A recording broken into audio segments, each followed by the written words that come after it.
Hey guys, this is section 3.3. We're going to talk about the differentiation rules. This is probably the most important section in the whole course because this is the building block that we're going to build everything else off of. So the lecture is a little bit longer because I'm going to do some more examples to make sure that we're clear.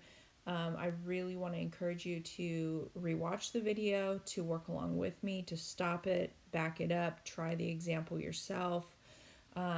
And possibly not sit through it in one sitting. It might be a little bit long for that. So take a break in the middle and then come back to it. Your brain will absorb that much better if you do it in that way. Before we get going with the rules, I want to do some notation and formalize that for you. When a function is given as f of x, and I want you to find the derivative of that. Typically how we denote that is f prime of x, and we've talked about that and you've seen that before. This is going to be the derivative. However, whoops, spelling, derivative. Oh, I don't know if that's right. Okay. If the function is given to you as y equals, then we use a different notation. It wouldn't make sense to say f prime of x because the function's not f of x, it's y. So we use this notation, dy dx. This means the derivative of y with respect to x, okay? And this is just another way of saying take the derivative. The other situation arises when you just have an expression. Like it's not an equation, it's not a y equals or an f of x equals, it's just x squared plus 5. In that situation, if I want you to take the derivative of that, I would just write d dx, the derivative with respect to x. It's not of y, it's just the derivative. So those are the three notations that you're going to see going forward. I need you to be comfortable with all of them. And the dy dx is really important coming up in the future. We are going to use that a lot, and if you're comfortable with that, that will help you in that section. So just get used to moving back and forth between all of those. Okay, on to rules. As you may well have noticed, taking the derivative of things is a real pain in the butt. And there's a lot of algebra involved and a lot of problems, and it's like, surely there's an easier way. Well, there is. And in order to set you up for that, I want to look at this function. And this is going to be a little bit of algebra. We'll make it through, okay? And I want you to find the derivative of this. So f prime of x is going to be the limit as h goes to 0 of the function with x plus h plugged in minus the function itself all over h. Now we need to multiply this out, and this is the part that's an animal. So I'm going to write it out and just do it on the side here. So these first two combine and give us x squared plus 2xh plus h squared. I've done that enough, I know that, but I need to do this second part carefully. So I'm going to take this x and distribute it in. So I get x cubed 2x squared h plus xh squared. And then I'm going to take the h and distribute it in. So I'm going to write that down here, plus x squared h plus 2xh squared plus h cubed. Okay, and I'm going to add those guys up. I get x cubed, 3x squared h, 3xh squared, and h cubed. Okay, so that's what's going in up here. So we've got the limit as h goes to 0 of what we just multiplied out.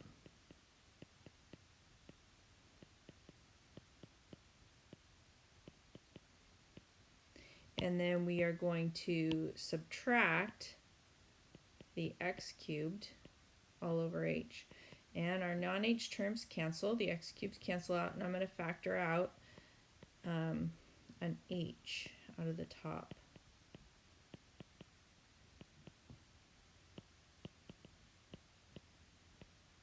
All right, those cancel. And now I'm going to take the limit. So I'm actually going to plug in 0 everywhere I see h, and that just leaves me with 3x squared, because the 0 here and the 0 here wipe out these terms, and I'm just left with this term. So this is the derivative. Pretty simple for all that work. Now I want you to take a look at our answer here and compare it to this here. And I know it's only one example, but I wonder if you see a pattern. And that pattern that you may or may not see, hopefully you have some inkling of this, is called the power rule. And I'm going to write it generically, but you will look at it in specifics in a second. So the generic rule is the derivative with respect to x of x to the n. Now I'm using this notation because x to the n is just an expression. It's not a y equals, okay? So I'm saying the derivative of x to the n is this. You're going to take the power, whatever's the power, and put it in front of the x. And then the power is going to drop by 1. Okay, that's the pattern. So look at, in our example, look at it. Let's write this here. This is the power rule, so we'll kind of box that off. Now let's look at our example. The derivative with respect to x of x cubed, that was our original problem up here, is what's going to happen. This 3, the power, is going to come down in front, and then the power itself is going to decrease by 1. So it's going to be 3 minus 1, which is 2. And that's your derivative. Much faster and easier. Okay?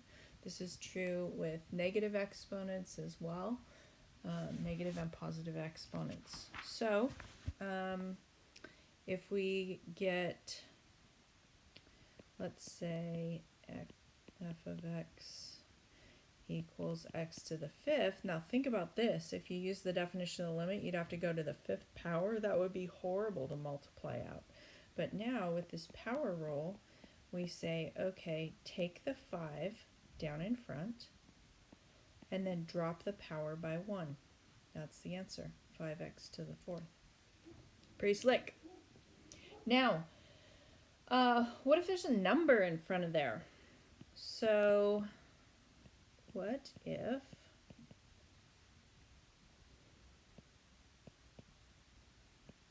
we have this? Well, remember the limit laws say that you can pull constants out in front. They basically don't have anything to do with the limit. They're just multiplied at the end. You can distribute in the limit. Well, the derivative is just a limit, so those rules still apply. So basically, you're doing the power rule on this, and then you just got a 3 that's going to multiply and come along for the ride. So I'm going to write it out a little bit weird, but the 3 is just here out in front, and then I'm going to do the power rule on the x to the 7. So the 7 comes down, the x, and then this 7 drops to a 6, and then these combine. So this is 21 x to the 6. Now I don't ever really think about it that way, but that's technically what's happening. And so, but what I do for all practical purposes is the 7 just comes down and multiplies by the 3, and I get 21 and then drop by 1, which is 6. Okay, so that's how the basic power rule works. That's just for one term with a power. All right, now what if you've got multiple terms? For example, let's say we've got a function that is x to the 4th and then 3x cubed. Well, the limit laws again tell us that we can take the limit of a sum is the same as the limit of each term. You can just go term by term. So that's what we're doing right here. is we're going to treat each of these as individual terms, and each one is an individual power rule. So if I want the derivative of the function, I'm going to do the power rule on this x to the fourth first. So I'm going to pull the 4 down in front and then lower the power by 1. Okay, and then there's a plus in between, so I put a plus, and I'm going to do the power rule on this term right here. 3 times 3 is 9, and then I lower the power by 1, and that's your derivative. So now you can take the derivative of a huge polynomial, as many terms as you want. You just go term by term all the way down, one at a time. Okay, a lot faster than plugging in x plus h for all of those and multiplying them out, which is awesome. So now, interesting, what happens with constants? Let's say f of x equals 4. Graphically, let's look at that. This is a function, and it is just y equals 4. So this is what it looks like right here. It's the horizontal line at 4. Let's look at the slope of the tangent line. So let's say at this point, where's the tangent line? Oh, well, it's this. What's the slope on that? Slope is 0. Horizontal line, slope is 0. What about this point? Where's the tangent? No, it's this. Slope is 0. Okay, so it doesn't matter where I put my point, I'm always going to have a slope of 0. So I can tell from the graph that my answer should be 0, but how do we get that with the power rule? Well, f of x is hiding something here. It's not just 4. What it really is 4x to the 0. Why? Because 0 is, anything to the 0 power is 1. Right? So this is really just 4 times 1, which is 4. So the power rule says that this 0 comes down and multiplies by the 4. And what's 0 times 4? Well, that's 0, and it wipes out everything. It wipes out the x term and everything. So the basic rule is that the derivative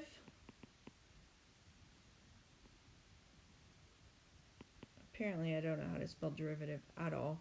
The derivative of a constant is 0.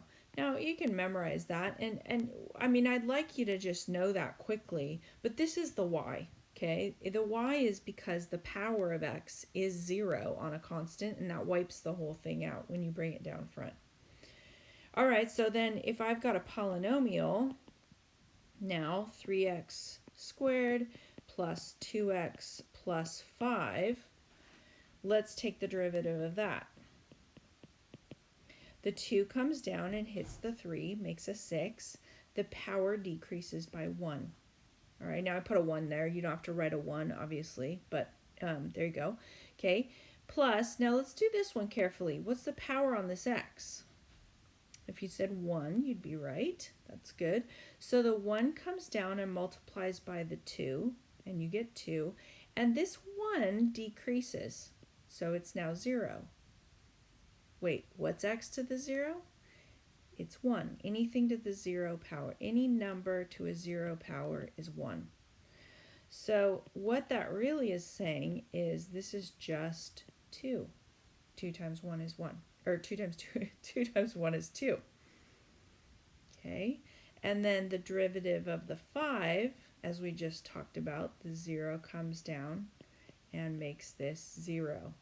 So my derivative ends up being 6x plus 2. So in my brain, I don't really go through that whole power thing with these guys. I go, okay, anytime it's just an x term, the derivative is the coefficient in front. And anytime it's a constant, it's 0. I just have that kind of in my brain, and that'll make your life a little bit faster if you can think that way. All right, now, what if things aren't strung together with addition? What if they're strung together with multiplication? Then we have the product rule. And this is not as simple. The addition and subtraction are pretty straightforward. I'm going to write this out formally. the derivative with respect to x of two functions that are multiplied. So f of x times g of x.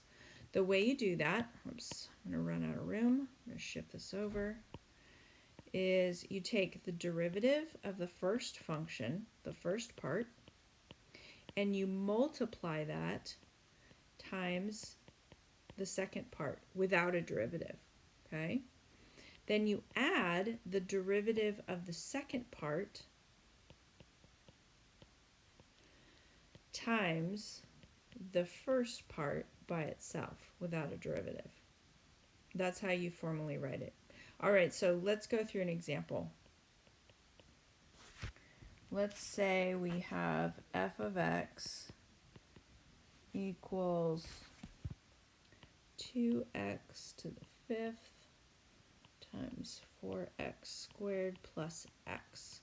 Okay, so the first thing I identify is, yes, this is a product. It's this thing times this thing. So this is my f of x and this is my g of x. And I'm going to follow this pattern. The first thing that I do is I take the derivative of the first function. All right, so here's how I'm going to write this. I want d dx of the first function. Okay, that means take the derivative of that thing. Then I'm going to multiply the second function as is. Okay, then I'm going to add the derivative of the second function. So I'm going to write d dx of 4x squared plus x times the first function as is. Now, I have had students tell me over the years that it is hugely beneficial to them to write it this way first. So you get the whole formula written down and make sure you don't forget a part. Then take the derivative. Most people, when they just start taking the derivative of parts, they get the formula mixed up and they start taking the derivative of more than they need to. So I find that in this way, it kind of compartmentalizes what I'm supposed to do. So now I'm going to do these two parts, and I'm leaving these alone. Okay, so the derivative of 2x to the fifth, the 5 comes down, multiplies by the 2, and drops by 1 power. Now, I've taken the derivative, so that d dx goes away. And I'm left with 10x to the fourth, and then I'm multiplying by this part. Then I'm going to add the derivative of 4x squared. So the squared comes down, multiplies by the 4. That gives me 8x dropped by 1 is 1. And then derivative of x. Remember my rule, if it's an x term, it just ends up being the coefficient in front of the x, which is 1. If you want to see why that is, here it is. 1x to the 1. 1 multiplies here. I drop the power by 1, which makes 0. This is 1, and I am left with 1. Okay. And then I'm multiplying by the 2x to the fifth. And that's your derivative. Now, we can clean this up a little bit, and here's the easiest way to do it. Oftentimes with the product rule, you have a greatest common factor. Look at what I have here. I've got two terms, right? And I just look at them and I say, what do these guys have in common? Well, both of these terms have an x to the fourth, and they also have a factor of 2. Now, be careful. You can't start pulling stuff out of the inside of these parentheses because they're hooked with an addition. If you're going to factor something out, it's got to come out of the whole factor, okay? So that's why I'm only dealing with these pieces, because they're one-termers. So I'm going to factor out in front my greatest common factor, which is 2x to the fourth. That's what everybody has in common. And what that leaves me in this first term, if I pull out a 2 of 10, it leaves me with a 5, and I pulled out the x to the fourth, so it's gone. And all I'm left with is this part. Okay. And let's look at the second factor here. I pulled out a 2, so this 2 is gone. And I pulled out x to the fourth, so that just leaves me with 1x in that left. And the 8x plus 1 stays. Okay. And now this is easier to distribute in. See, otherwise you're going to have to, I mean, you can distribute that in, but then you're going to have to refactor everything. So factoring out the greatest common factor at the beginning actually makes things a lot quicker. So this becomes 20x squared, 5x, and then this x comes in and gives me 8x squared plus x. And I can combine some like terms, 28x squared and 6x. Now, this also has some greatest common factors. You can pull out another factor of 2, or let's see, any more than that? 2 or 4? No, just 2, I think, and another x.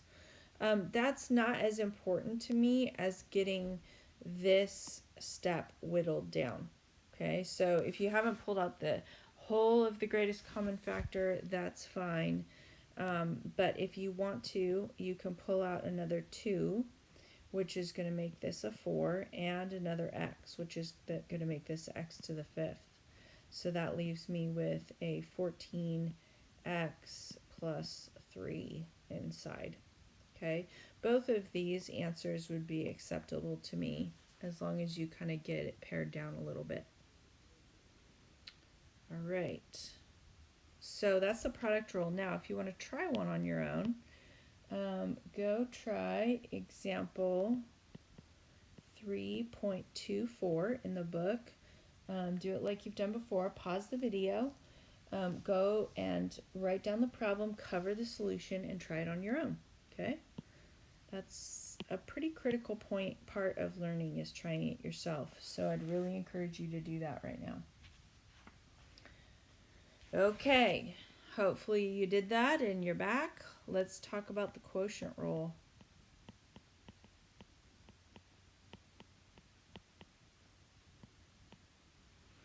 Here's the formal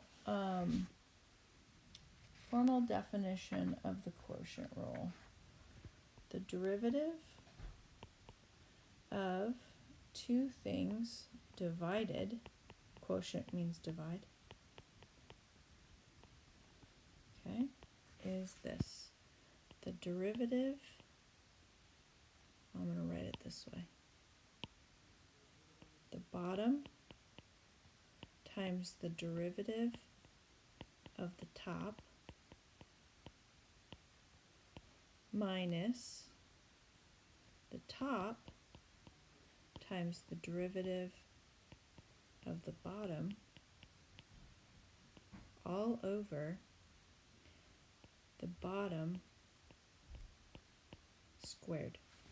Okay, now that looks complicated. There's a little rhyme that goes with it that will help you remember this. Okay, it goes like this. Low d high minus high d low, square the denominator, and away we go. Okay, now how do you remember? Because here's the deal. With the product rule, it's addition. Look, the product rule says add these two things. So that means that because they're commutative, you can do that in any order. But with the quotient rule, it's subtraction on the top. And so the order matters. You can't flip-flop these things, okay? So look at the poem. Low D high, high D low. This gets you in the right order because D low rhymes with go. So the derivative of the bottom has to come second in the formula in order to rhyme and in order to be in the correct order. Okay, so the derivative of the high, which doesn't rhyme with go, is in the first part. So it's the derivative of the one times the other and vice versa, but you have to get them in this order. So if you memorize this, that will help you get the quotient rule in the right order. All right, let's try a problem, see what it looks like. let's go. F of x is 3x plus 1 over 4x minus 3. And I want to find the derivative. Okay, I'm going to do this in some color here. So I'm going to take, the formula says take the bottom function. That's this function, as is. Okay. Then I'm going to multiply by the derivative of the top. Now what I'm going to do is I'm going to write it like this. So I don't get bogged down in the derivative. I'm just getting it so that my formula is written down right.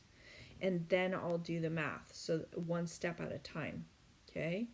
Then I'm going minus, because that's what the formula says, the f of x, my top function. So that's going to be 3x plus 1 times the derivative of the bottom function. So d dx of 4x minus 3. Okay, and then that is all divided by the bottom squared. So 4x minus 3 squared. All right, so that way you know you have the formula. Look at it.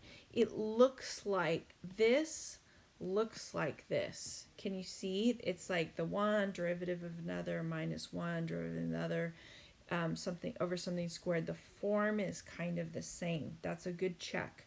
Now we're going to slowly and carefully just take the derivative of each term. Okay, so the 4x minus 3 stays on its own. Now the derivative of 3x plus 1.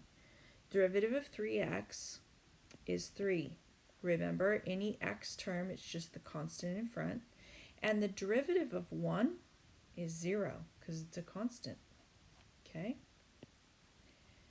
Now I'm going to subtract the 3x plus 1. And now I'm going to do this derivative of 4x minus 3. 4x, the derivative is 4. And 3, the derivative is 0 over my denominator squared.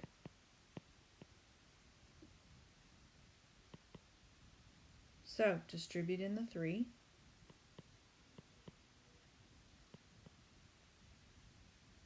And then distribute in the 4 and the minus. So this becomes a minus 12x and a minus 4.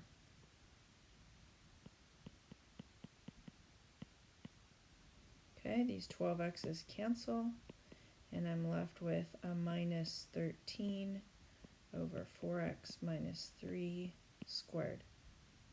This is your f prime of x. Quick quiz. What is this? What does it represent? What are we finding? You should be able to answer that question. This is an equation of the slope of the tangent line. Now, what if I wanted to know what's the slope at the point x equals 2? What would you do? Plug in 2 for x. That would give you the slope, the exact slope at 2. Okay, now just a quick review. So now this quotient rule, you can go into your book and you can try example 3.25. Pause the video and go in and see if you can do that problem without, without looking at the answer before you're done. Okay, and then come back and we'll finish up. All right, hopefully you stopped the video and did a problem.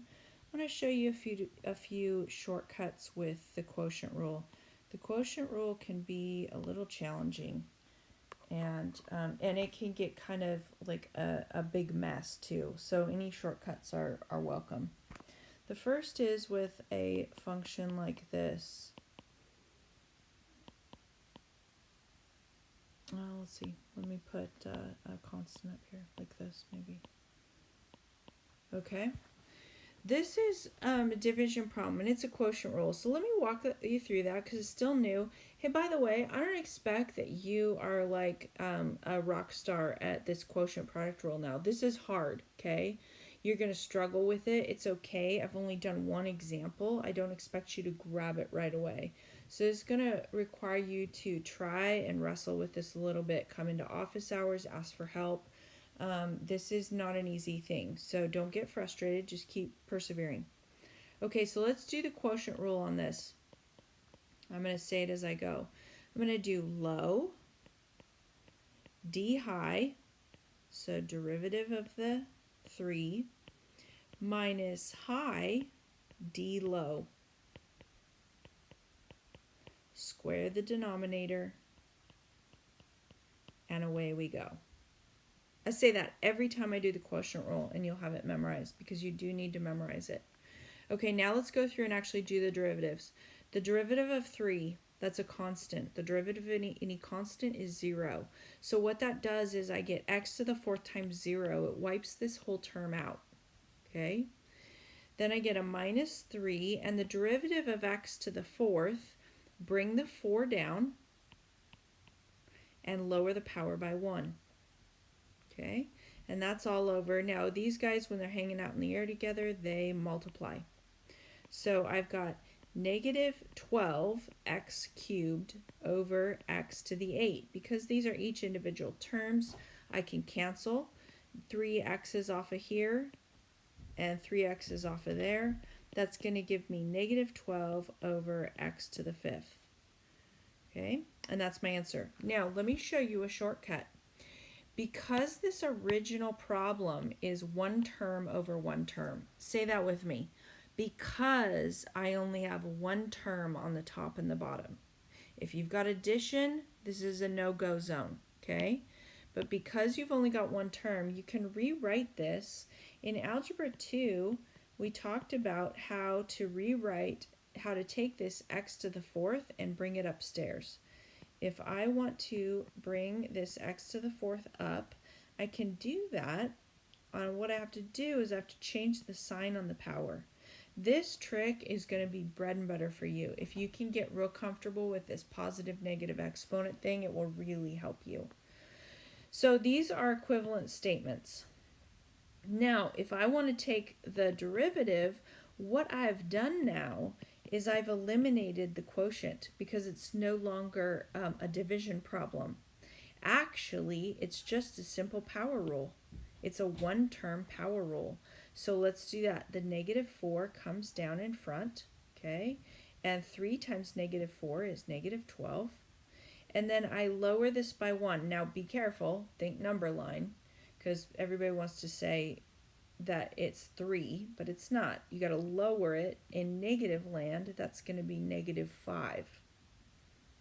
Okay, well, I've got a negative exponent. Why don't I go ahead and throw that back downstairs and make it positive? See how I'm flipping back and forth between fraction notation and negative exponents, and look at where I find myself. Same place. A lot faster if you can do that than going through the whole quotient rule. And by the way, this is a fine answer for me. I am okay with negative exponents, but I just wanted to throw it back downstairs and show you that it is the same thing. And there are going to be situations where it's more helpful to be in fraction form and other situations where it's more helpful in negative exponent form. So you really want to be able to go back and forth. Okay, so that's one trick. The other is, they're all tricks to get you out of the quotient rule, basically. If you have